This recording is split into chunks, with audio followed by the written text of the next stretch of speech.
Hello, faithful listeners, and indeed, to all you new listeners, welcome to Conflicted. You're joining us for episode 2 of season 3. And gathering momentum for the new series, with me as always, is the great and powerful Eamon Dean. Hi, Eamon, how are you? Oh, what a wonderful introduction. Please do it every episode, please. So you see, listeners, Eamon is still alive. A lot of you in the Facebook page and on Twitter are always wondering, Eamon, are you still alive? Are you still alive? I'm glad to report he's still alive. Yeah, rumors of my demise has been greatly exaggerated.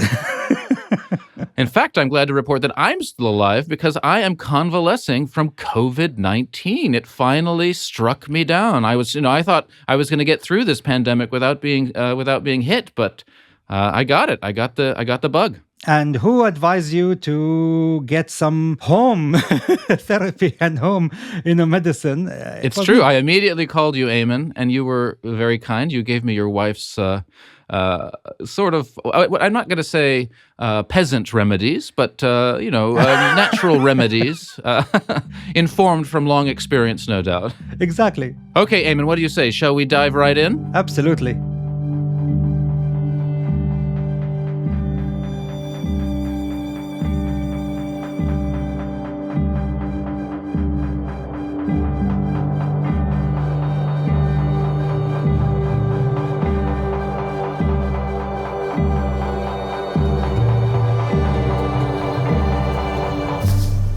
Last time, we told the story of how incompetence and corruption within the American administration led to its shambolic and ignominious withdrawal from Afghanistan after 20 years of occupation. A symbol, really, of what we argued in Series 2 of this podcast, that America's post-Cold War experiment in creating a new world order has failed.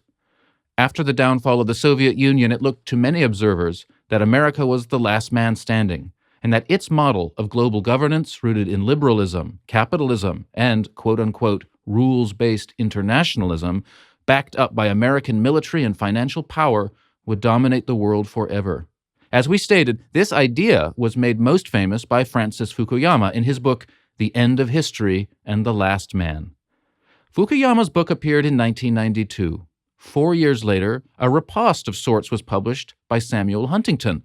It was called The Clash of Civilisations and the Remaking of World Order, which we also discussed briefly in Series 2. Huntington said that the ideological conflicts that underpinned the two world wars and the Cold War may have gone, but their departure wasn't necessarily going to lead to the optimistic scenario imagined by Fukuyama.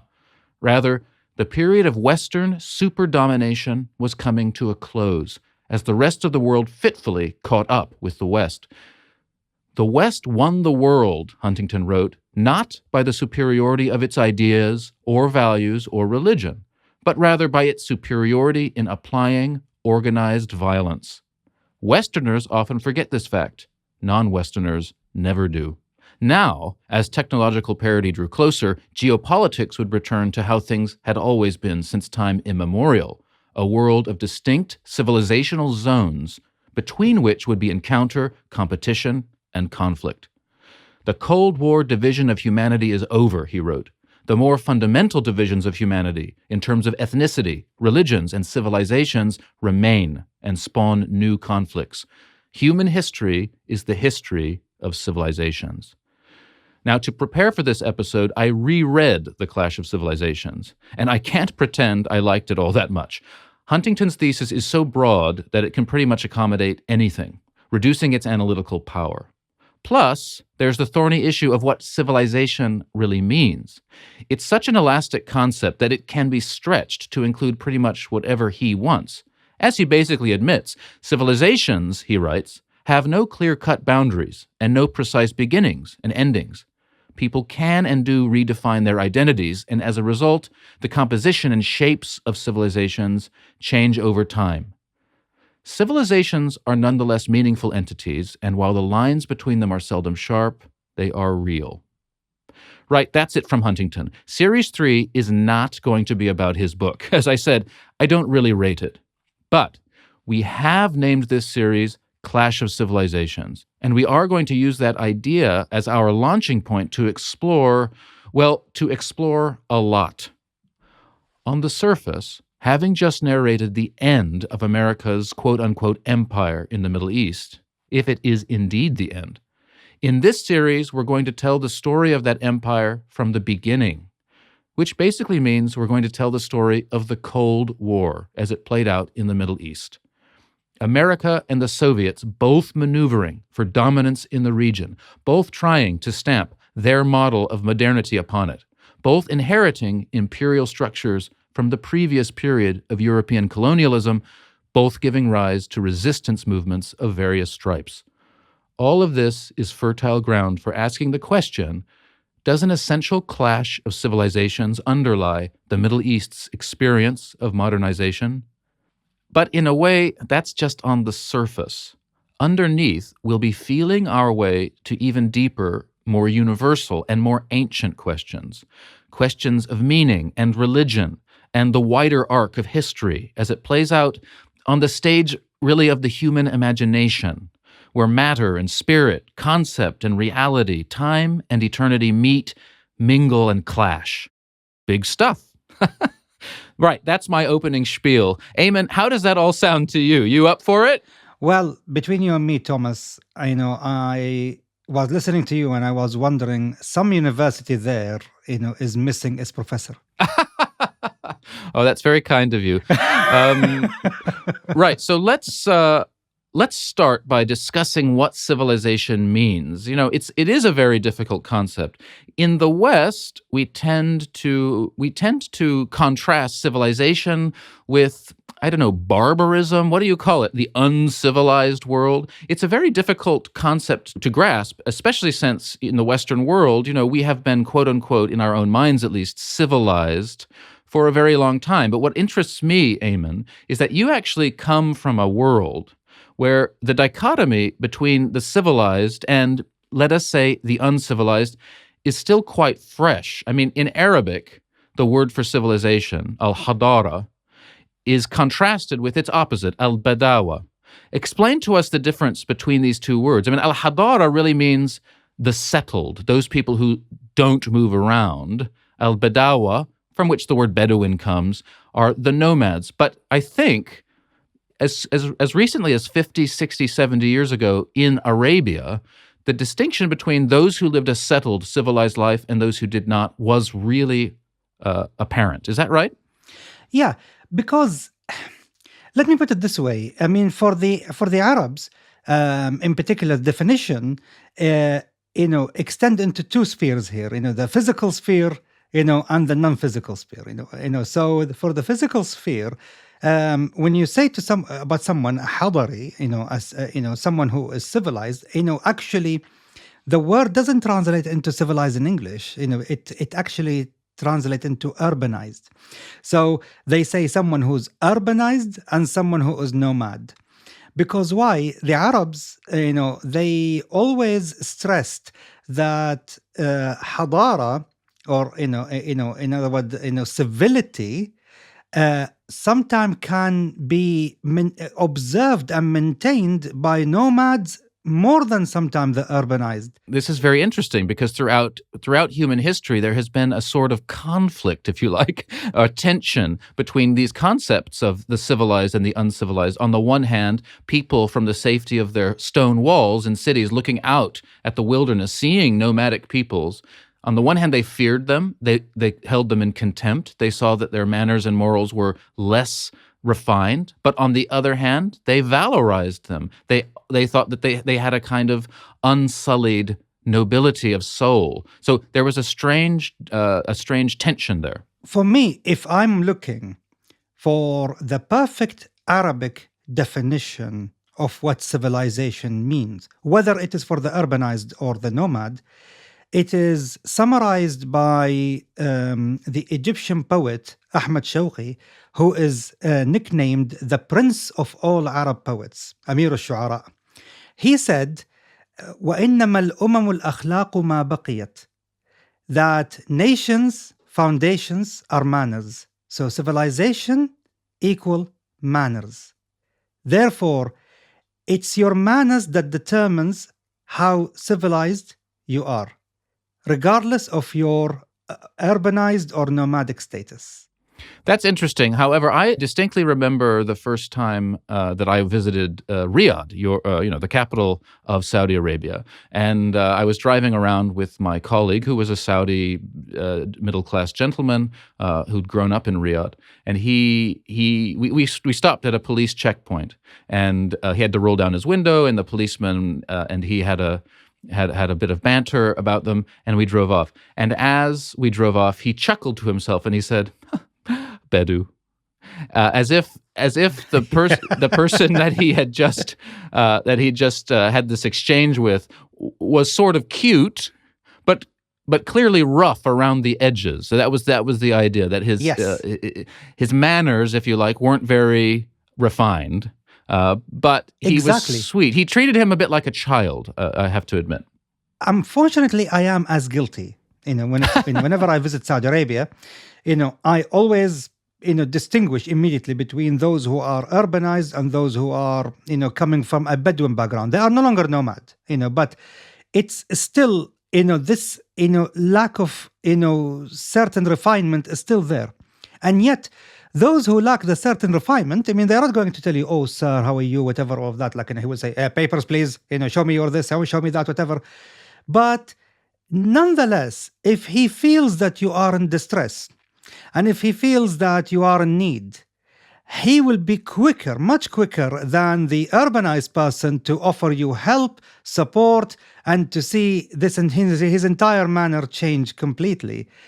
So there is something that, basically, like, there is a pluses, there are cons and pros, like, for each. Yeah, there you go. There's that tension that I mentioned, the tension between viewing the nomad, viewing the person beyond civilization as noble of spirit and soul, while at the same time viewing them as lesser in some way. Rough around the edges. Rough around the edges, in fact. Now, the reason I bring all of this up is that as we begin to try to reach a wider understanding of Middle Eastern history and the way it informs the present, I think it's very important for people to realize that within the Middle East itself, there are different, if you like, civilizational strata or layers. And though we tend to look at maps today, and we, in general, as human beings now, we look down upon the world and we see a flat space. And those flat spaces are determined by borders, and we think of governments as controlling all of the land within the borders.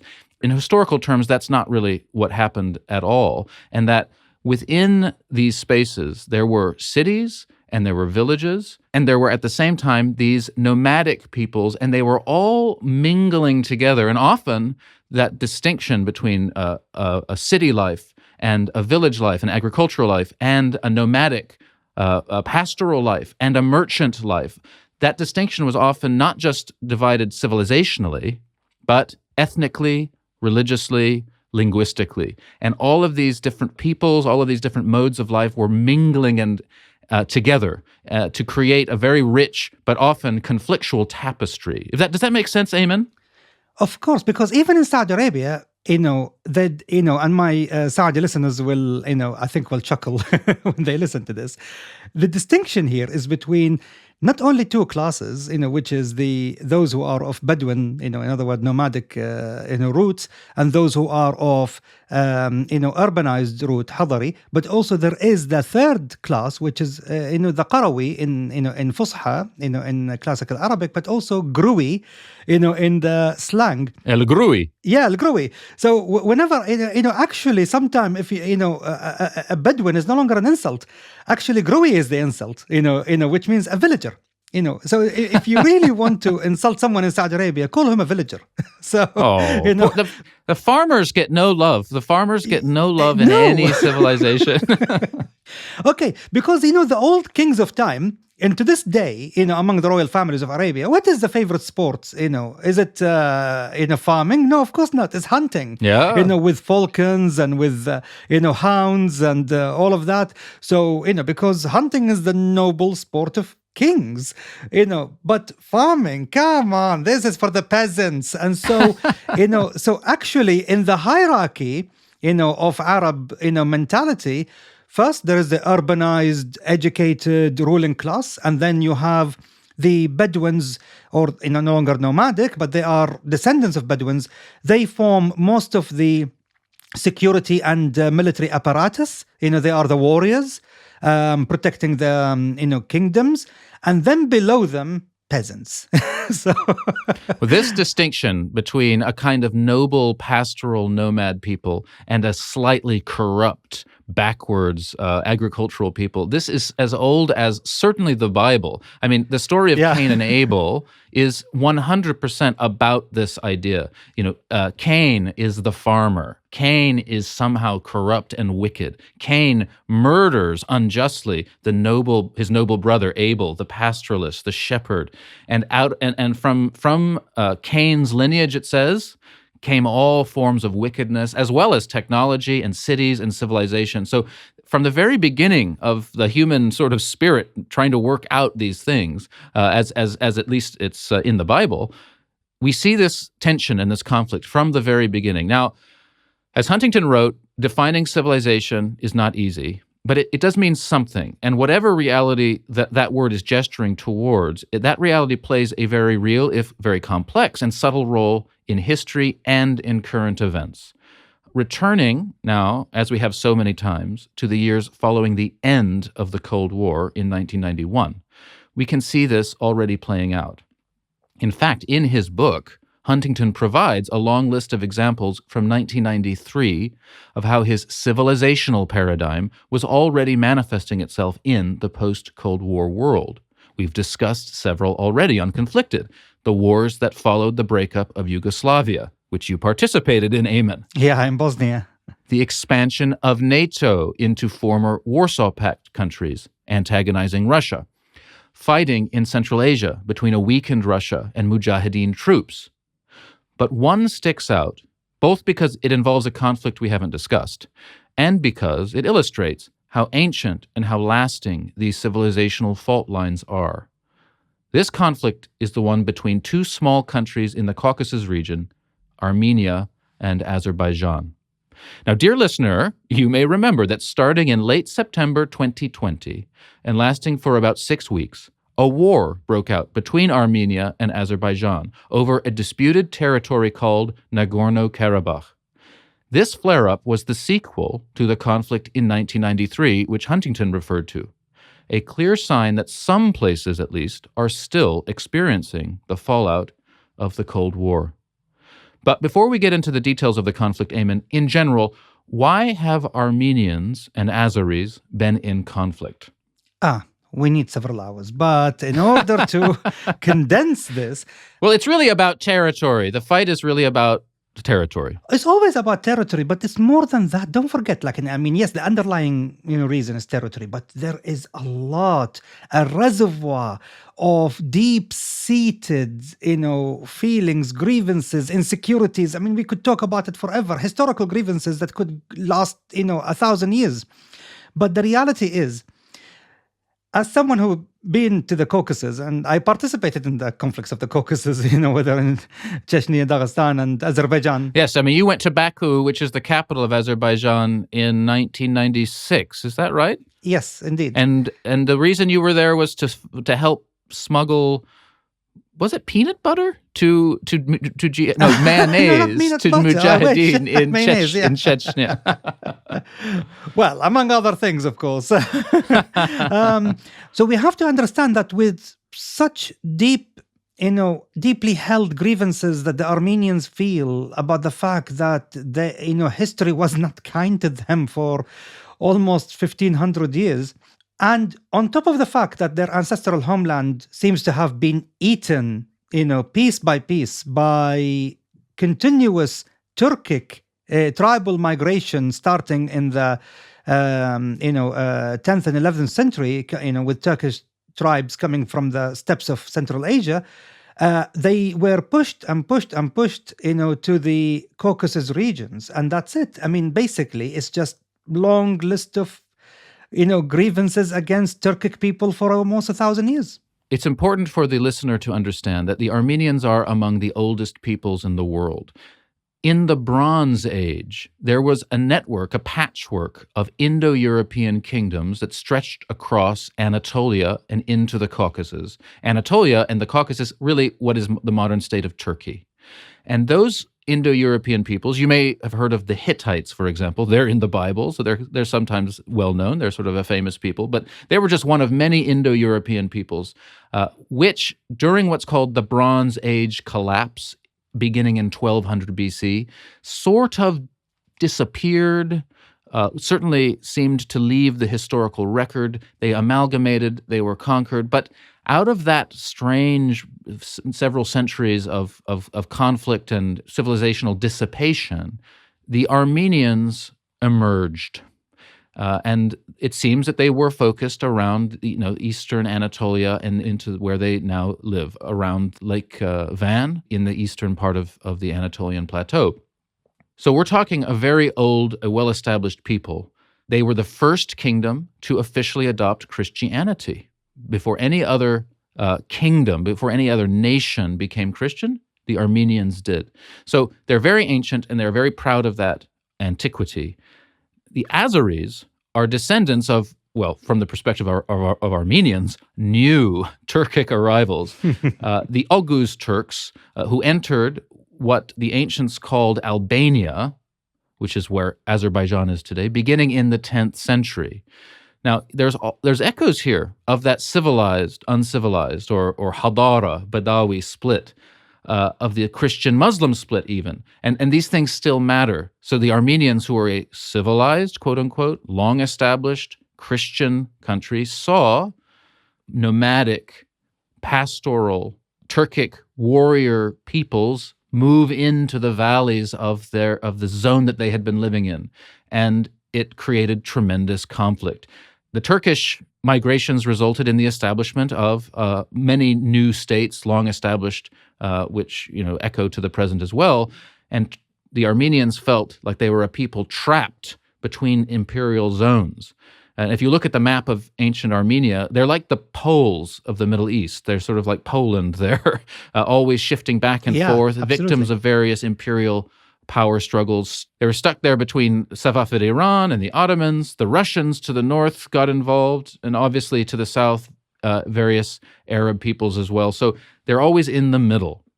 And that's when we reach the 20th century and the sad story of the Armenian genocide. So that brings us up to the 20th century, really, from the Armenian point of view. Now, Eamon, you spent some time in Baku, in Azerbaijan. What is the Azeri point of view about their own history and how it relates to coexisting or not with Armenians?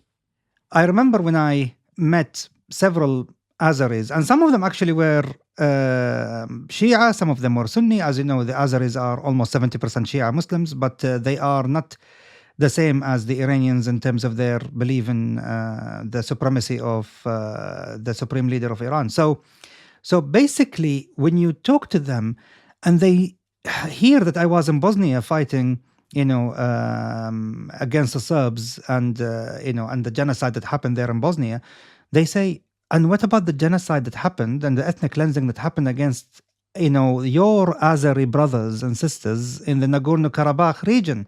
We were expelled from our homes there. I mean, our, Azeri brothers and sisters were slaughtered, killed, and driven. The Armenians are the Serbs of the Caucasus. The Azeris share with the Armenians, the ideals that their homeland actually is supposed to be much bigger, because of the spread of their ethnic group across other countries, including Iran, where they have, massive amount of Azeris living there. But they believe themselves to be the descendants of great empires and great traditions of the Mongols, of the Tartars. In fact, one of the biggest mosques in Baku is called the Tartars Mosque, in order to stress that link between them and the ancient civilizations of the steppes. The first Oghuz Turks who came into that part of the world, they established a great empire known as the Seljuk Empire, the first really great Turkic Islamic empire. And they feel that they are the heirs of that empire and many empires that followed. Absolutely. Not only that, they say that they have contributed considerably to Islamic civilization. They were the barrier between, the Russian southward conquest of the Caucasus. That without them, the entire, Turco-Persianate Muslim world would have been subjugated by the Russians. So for them, they feel that they were the guardians, of the, northern gates of Islam. And they say it with zeal. In fact, the city that lies between Azerbaijan and the Soviet region of Dagestan, and now it's the Russian region of Dagestan, is called Darband, which in Persian means the gate of gates. This is where we protected the Turkish Persianate Muslim world from subjugation by the Russians. So there you have it. Two peoples, in their own minds, both very ancient, both heirs of great civilizations, clashing. Now, let's return to the beginning of the 20th century when the story takes a very tragic turn. So at that time, two peoples who were subject to the Ottomans revolted, encouraged by Western powers. The Arabs, and of course we'll cover that in another episode, and the Armenians. At the same time, the Bolshevik Revolution actually conquered much of what was Armenia, and the Armenians had to fight and resist them. So during this period, the Armenians are developing a very strong sense of nationhood and a very strong sense of their independence. This resulted in Turkish reprisals against Armenia, and at least hundreds of thousands of people were killed. Millions were displaced. For that reason, you find Armenians everywhere today. Even in Los Angeles. I'm looking at you, Kim Kardashian. And this genocide is a very important component of Armenian self-identity today and informs their perspective towards their neighbors, their Turkic neighbors, really on either side of the border, both Turks and Azeris. Would you say that's true, Ayman? Oh, yeah, because for them, as far as the Armenians are concerned, and when you speak to Armenians, for them, the Azeris are the more aggressive and trespassing version of Turkish people. Is that because they just live much closer to them? Oh, yeah. I mean, at the end of the day, in order to justify taking back lands or, basically conquering territories or fighting against them, you have to, really, I won't say dehumanize, but you have to demonize, your enemy and to say, oh, the Turks did genocide against us, but these Azeris are, the worst versions of the Turks. They don't distinguish, actually, between the Azeris and the Turks. They consider the Azeris an extension and a more aggressive extension of the Turks. And between you and me, the Azeris, and the Turks share almost the same language. When they speak to each other, it's almost, slight difference in dialect, but that's it. The Armenians view them as more aggressive Turks, trespassing. The word trespassing, I've heard it many times coming out of Armenian, people when they talk to me. In the end, both Armenia and Azerbaijan became Soviet republics. Nagorno-Karabakh, this disputed region that has caused the war, lies between Armenia and Azerbaijan, really. Although it's a very mountainous area with highlands and midlands and higher lands and lowlands because it's so mountainous. And that more sort of, let's say, vertical stratification informs the ethnic diversity of the area. But that region, Nagorno-Karabakh, which was within Azerbaijan, was largely self-governing because it had a majority Armenian population. Now, this obviously is a recipe for conflict. And once the Soviet Union collapsed, war broke out in 1992. One conflict after another, during which largely, I think you would agree with this, Ayman, the Armenians beat the shit out of the Azeris. And they were able to occupy Nagorno-Karabakh, and though no country recognized that occupation as legal, effectively made it a part of Armenia. Yes. The conflict of 1993-1994 saw the Armenian military really, really dominating the battlefield. And not only they were able to beat the Azerbaijani military, which was really pathetic at the time, they, however, did not just be satisfied with the annexation and the occupation of Nagorno-Karabakh, which was 3/4 Armenian population. The problem is not here. The problem is that Nagorno-Karabakh itself is an enclave inside Azerbaijan, and actually the areas surrounding Nagorno-Karabakh that straddled the border between Armenia proper and Nagorno-Karabakh was almost 85% ethnic Azeris. So the idea is you have to expel, from the point of view of the Armenians, you have to expel almost 700,000 Azeris from their homes in order to make way for the Nagorno-Karabakh enclave to have a contiguous land connection with Armenia proper. And were they successful in clearing out all the Azerbaijanis? 700,000 plus, ended up as internal refugees in Azerbaijan. Now, I can confirm that myself, because when I used to work for Al Haramain charity, it was a Saudi charity set up in Azerbaijan to help with internally displaced Azerbaijanis, as well as Chechen refugees coming from the Chechen war pouring into Azerbaijan. The numbers stack up. They do actually, the numbers stack up. The numbers are credible. So 700,000 people were kicked out of their homes. And that's why the Azeris used to tell me, what about our, genocide and ethnic cleansing that took place here? Why, you went to make jihad in Bosnia. Why don't you come and make jihad here in Azerbaijan? And, and I was like, yeah, really, do you view it as a Muslim against Christian? And they said, yes. So they're, they mixed everything. They, just like the Serbs, cloaked their ultra-nationalism in Bosnia with the symbology of Christianity. The same thing, the Azeris felt that this is, yet another manifestation, of, a Christian crusade against them, in the Caucasus. So back then in the 90s, you said that Armenia was well-equipped and well-trained, and therefore won, though there were more Azeris than Armenians, but the Armenians were better equipped. The Azeris, their military wasn't much. But what about the Turks? So why didn't the Turks back then come to the Azeris' aid? Here you have Armenia invading Azerbaijan. You have Armenia ethnically cleansing huge areas of Azerbaijan. 700,000 Azeris had to flee. Why didn't the Turks intervene? Turkey at that time did not intervene for two compelling reasons. First of all, the Turkish economy wasn't as great as it is right now. The Turkish GDP at that time in the early 1990s did not exceed $100 billion, compared to about, nearly $900 billion right now. That's the first thing that we need to understand. The second reason is that Turkish politics was so complicated at the time. Because of the proportional representation in the elections, you end up with governments comprising of 6 parties in a coalition. So 6 small parties come together, make a coalition, and it doesn't last more than 7-8 months at a time. And they keep changing prime ministers more than they change their socks. This prevented the Turkish government from really executing its will. It was very divided, internally divided and weak.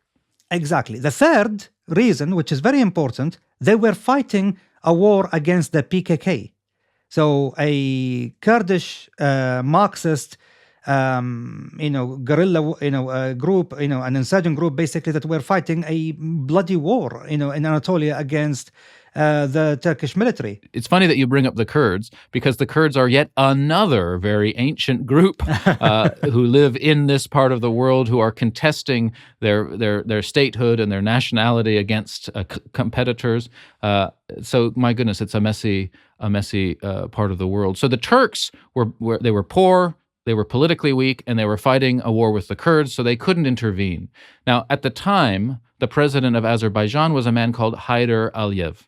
Now, his son, Ilham, later became president. And that's when the game began to change. What did Ilham do, Ayman?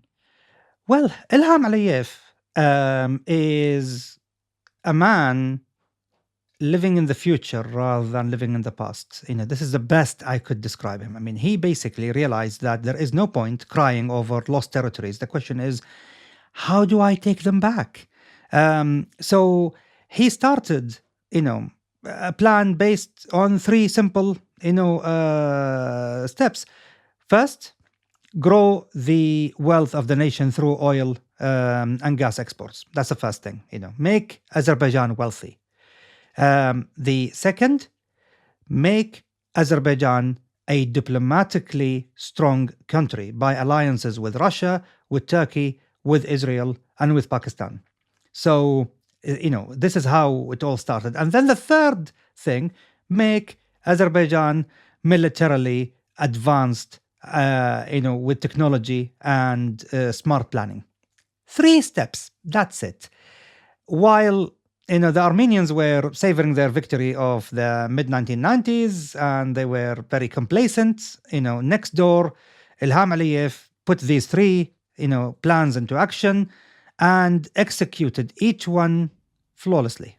The Arab Spring informed Aliyev's geopolitical perspective as well, didn't it? I mean, he looked around at 2010, 2011, 2012, at all the instability.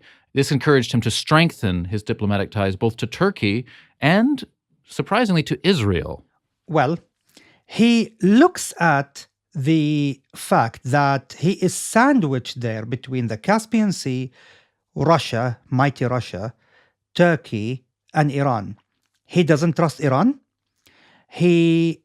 Even though, basically that he comes from a Shia family, but he doesn't feel that the Iranians are trustworthy allies. So he looks across the border into Turkey. He realized that Turkey is the closest ally from a cultural and linguistic point of view. He looks at Russia and thinks, a good partner, someone who I can keep happy. But how do I keep the Russians happy? How do I keep the Iranians nervous? How do I keep the Americans, from lecturing me about human rights, and democracy, and all of that, which basically, Azerbaijan, let's face it, doesn't have a very good record in either, So how do I keep them happy? Well, Israel is a great lobbying power in DC, but also Israel has something that I need. Because Israel also know that I have something that they desperately need. I can imagine what Israel gets from Azerbaijan: access to the Caspian Sea, the ability to practice espionage against Iran. Now, what is it, though, that Israel can offer Azerbaijan? Israel is one of those countries that proven that, with minimum manpower and maximum technological advancement, you can win a war against any conventional army, as long as the numbers are manageable. So it's Israel's military technology, its military experience that was useful to the Azeris. Oh yeah, no question about it. It's billions and billions of dollars, worth of weapons and technology that were, basically sold by the Israelis, to the Azeris.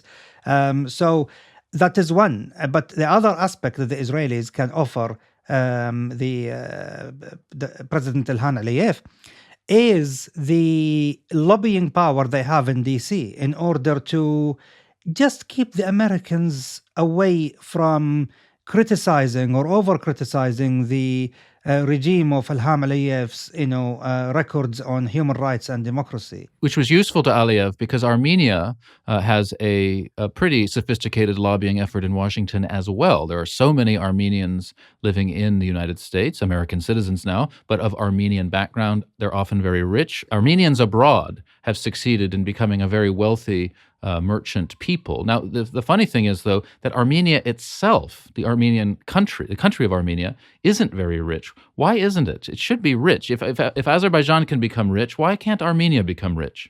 Unlike Azerbaijan, Armenia doesn't have any oil or gas or natural resources, and it's landlocked. It doesn't have access to the sea. So, two, recipes for economic disaster.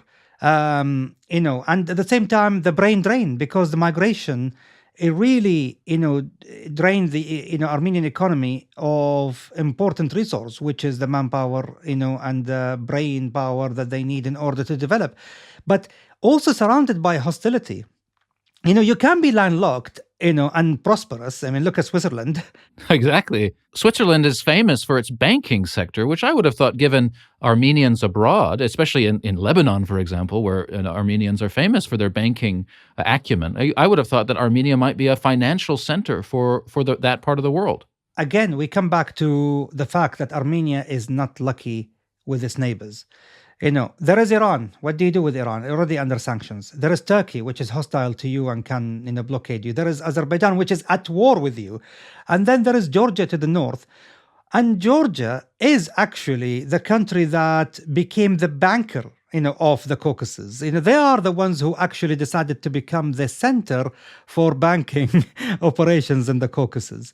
And also because the Armenians themselves, chose to become a little bit of an isolationist nation, in their own way, of thinking, of conducting diplomacy. They seem to be an insular, they adopted that insular. Fortress Armenia. Yes, exactly. Plus the bureaucracy and the regulations and the laws, which are complicated, the ease of business index, Armenia is not exactly there at the top, not even in the middle. So all of this meant that Armenia was destined to be poor. Now, in 1995, Armenia, as we said, conquers Nagorno-Karabakh, begins its ethnic cleansing campaign of the surrounding areas. And from that point onwards, there's been an on-again, off-again attempt to internationally broker a settlement between the two sides. Now, this resulted in 2007 in what are called the Madrid Principles, point-by-point principles outlining how maybe peace could be brought to bear on the situation. It's funny, when you read the Madrid Principles now, point by point, it's really almost like a blueprint of America's New World Order. This idea that through goodwill, through economic incentives, through international peacekeeping operations, that somehow conflicts could just be neutralized. It doesn't really work out that way. It certainly didn't work out that way in the Nagorno-Karabakh conflict. At the same time, there's on-again, off-again breaches of the ceasefire. Fighting breaks out again and again and again. Eventually, Nagorno-Karabakh declares itself independent and establishes the Republic of Artsakh. But in effect, Armenia had annexed it and the surrounding areas. So finally, war broke out. And in September and October of 2020, Azerbaijan crushed the Armenians. Why were they able to do this, Eamon? There is a joke in diplomatic circles in DC always about the Palestinians. They say that the Palestinians never miss an opportunity to miss an opportunity. This applies even more to the Armenians because the Madrid Six Principles in 2007, 2009, 2011, and Russian attempts in 2012 and 13. I mean, all of these opportunities would have given them exactly what they wanted. The whole of Nagorno-Karabakh with a land corridor to Armenia proper, with the fact that except that the surrounding areas which they occupy should return back to the Azeris. The Azeris can go back to their homes, but nonetheless Nagorno-Karabakh and a land corridor will be theirs. So and also the deal will also extend a oil and gas pipeline from Baku all the way through Armenia to Turkey for export, and that would have given Armenia some semblance of energy security. I would say it's a sweet deal. Why abandon it? We come back to the irrationality of nationalism, historical grievances, inability to live in the future and no longer live in the past. This is the same plague, basically, that is plaguing the Palestinian mindset when it comes to negotiating with the Israelis. It's the same thing here. At the same time, the president of Azerbaijan, Ilham Aliyev, was ruthless, but he was very calculating. He was very smart. He never attacked Armenia proper. No. He only attacked those areas that were still officially, internationally recognized as part of Azerbaijan. So no one could actually officially criticize his actions. He was simply defending his country's own borders. The problem was that the fact that the Armenian prime minister at the time, who came to power in 2018, was someone who lacked, the ability to lead in a smart way. First, he alienated the Russians, his traditional allies. He was also someone who alienated the Turks by talking a lot about the fact that when he went to France and along with Macron was saying that we have to pressure Turkey to return certain territories to Armenia.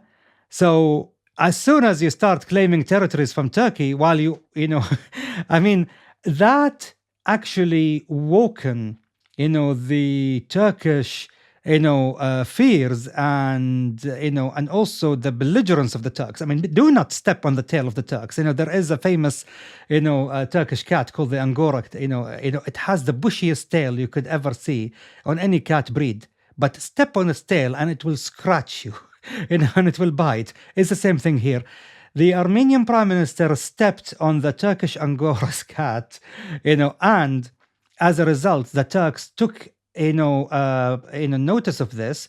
So they reached out to the Azerbaijani government to discuss further military cooperation, transfer of military technology, and suddenly, instead of having one ally, which is the Israelis, he has the Turks now. So Ilham Aliyev decided now is the time, because three things happened.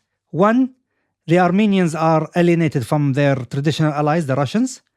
Two, the Armenians are threatening Turkish territorial integrity, and therefore he has an ally with the Turks. And three, the Azerbaijani military now has reached the level of readiness, thanks to Israeli and Turkish military support, to take on the Armenians who've been sleeping on the wheel of technological advancement for a very long time.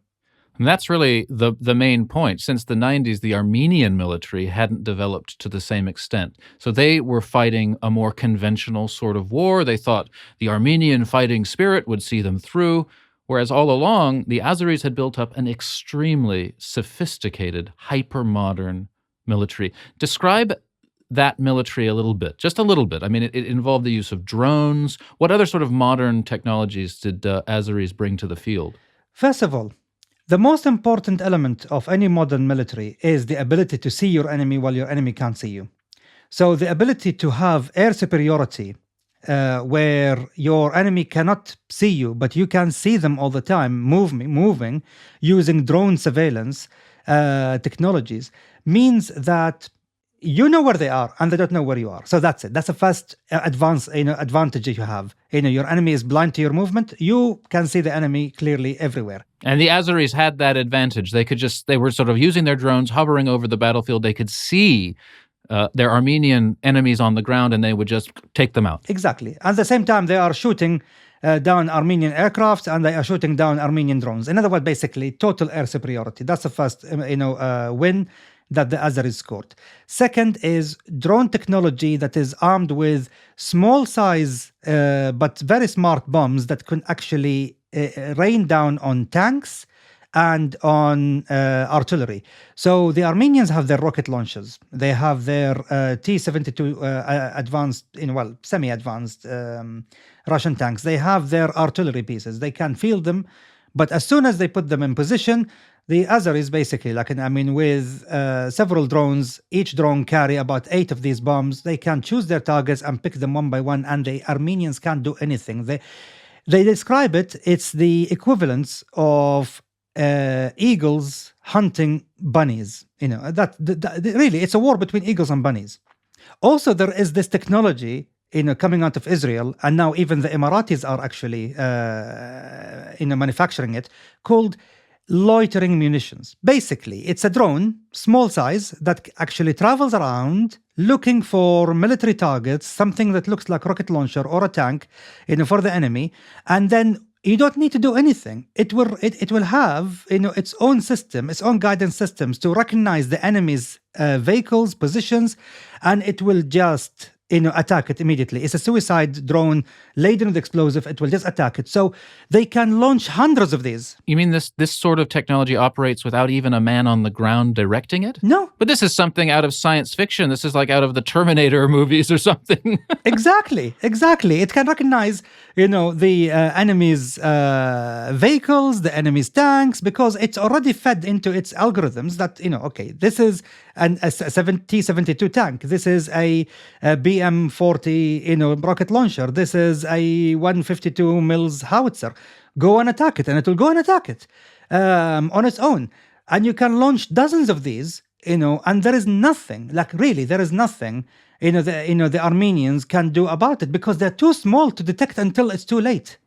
So the Azeri military prowess really won the day. Now, because of mistrust between Azerbaijan and Iran, Iran has in recent years been an ally of Armenia. And when the war broke out, Iran did smuggle munitions to Armenia. But when this became known, the big protests broke out in Iran amongst the Azeris there. And so Iran had to kind of withdraw that support, further isolating Armenia. Turkey, as you said, was straightforwardly in support of Azerbaijan. Russia, in general, a protector of Armenia, traditionally, refused to get involved, as you said, because the prime minister of Armenia had such a pro-Western position. It got Putin's backup. But nonetheless, in the end, it was Russia who oversaw a ceasefire agreement between the two sides. Armenia withdrew from most of the territories surrounding Nagorno-Karabakh that it had occupied. Nagorno-Karabakh itself remains an autonomous republic of Artsakh, and Russia is patrolling a corridor between it and Armenia to make sure that Nagorno-Karabakh and Armenia are connected. So the war was over. According to official estimates, resulted in about 3,000 Azeri deaths and 4,000 Armenian deaths, but tens of thousands wounded in Armenia. So what's the point of all this? The Nagorno-Karabakh conflict is a good snapshot of the post-Cold War world, and the U.S.'s absence from the diplomatic table is a sign of its fading power.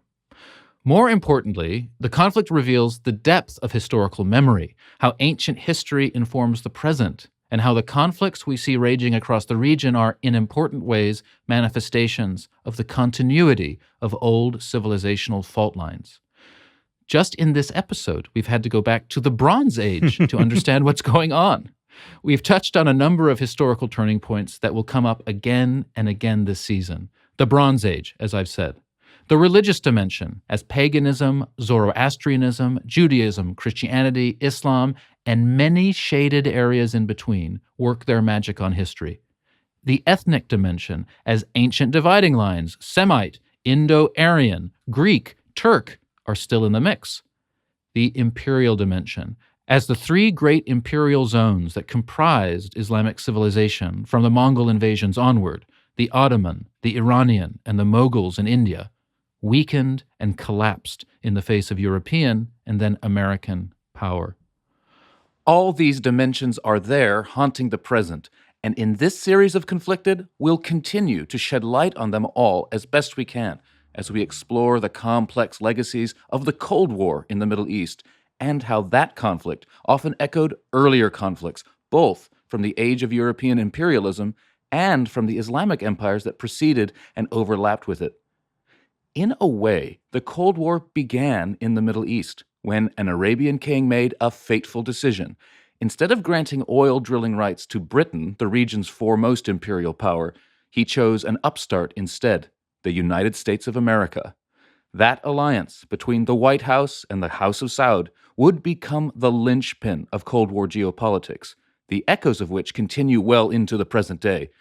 Eamon and I will tell that story, and what I'm most excited about is hearing Eamon's insider view on an event both mysterious and macabre, one with roots in the Cold War, which dominated headlines for months, threatening to overturn decades of careful Saudi diplomacy.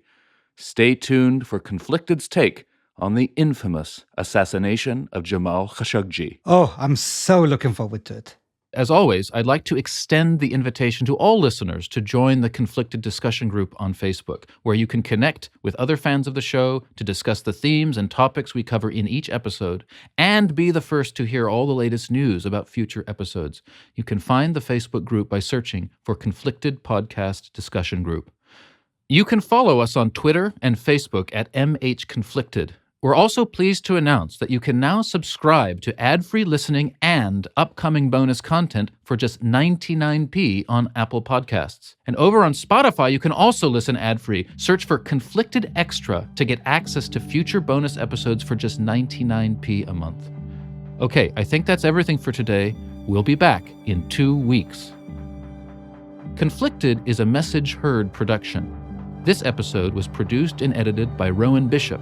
Sandra Ferrari is our executive producer. Our theme music is by Matt Huxley.